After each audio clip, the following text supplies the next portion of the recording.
دنیا کی ناپائیداری۔ سلطان قزل ارسلان ایک بڑے مضبوط قلعے میں رہتا تھا، جس کی سیسا پلائی فسیلوں سے اگر پہاڑ بھی ٹکراتا تو پاش پاش ہو جاتا۔ اس قلعے کو دشمن کا لشکر عظیم بھی فتح نہیں کر سکتا تھا۔ سلطان کو اپنے اس قلعے کی مضبوطی پر بڑا امان تھا، جبکہ یہ قلعہ بڑا مضبوط ہونے کے علاوہ بڑا خوش منظر بھی تھا۔ دنیا میں شاید ہی کوئی قلعہ اتنا خوشنما ہو۔ اتفاق سے ایک دن ایک درویش گھومتا ہوا ادھر آ نکلا۔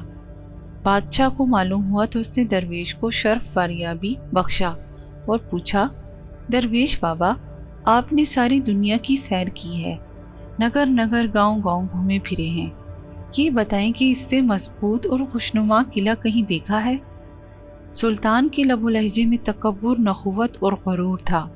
سلطان کی بات سن کر درویش بابا مسکرایا اور بولا، اے سلطان، یہ قلعہ واقعی بڑا مضبوط اور بڑا خوشنما ہے، غنیم کے بھاری سے بھاری لشکر کو روک سکتا ہے، لیکن ایسے اگر 10 لاکھ قلعے بھی ہوں تو وہ موت کو نہیں روک سکتے، وہ آ کر رہے گی۔ اور سلطان نے دیکھا کہ اس سے پہلے اس کے باپ دادا اس قلعے کے مالک تھے، موت آئی اور ان کو لے گئی، یہ قلعہ ان کی بھی حفاظت نہ کر سکا۔ اسی طرح ایک نہ ایک دن موت آئے گی اور سلطان کو بھی لے جائے گی، یہ قلعہ اس کی حفاظت نہ کر سکے گا۔ اور یہ قلعہ کیا چیز ہے، میلوں تک پھیلے آسمان سے باتیں کرتے پہاڑ ریزہ ریزہ ہو کر مٹی میں مل گئے اور ان کا نام و نشان نہ رہا۔